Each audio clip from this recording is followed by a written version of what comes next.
ছেলেদের মদ খেলে বুদ্ধি হয়, গাঁজা খেলে সিদ্ধি হয়, আর গার্লফ্রেন্ডের কথা ভাবতে ভাবতে হ্যান্ডেল মারলে শান্তি হয়, শান্তি। আচ্ছা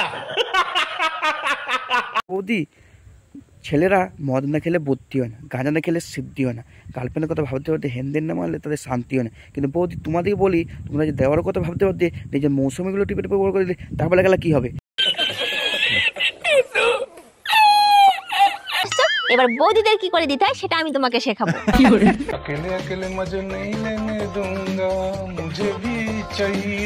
রামু কাকা, কেলা গরম রডটা তাতিল নিয়ে দেখনি, কেলা বৌদিগুলো সোশ্যাল মিডিয়ায় যা চালু করেছে, এদের কেলা গরম রডে করে ফোন না ছেক্কা দিলে এদের শুরু মানে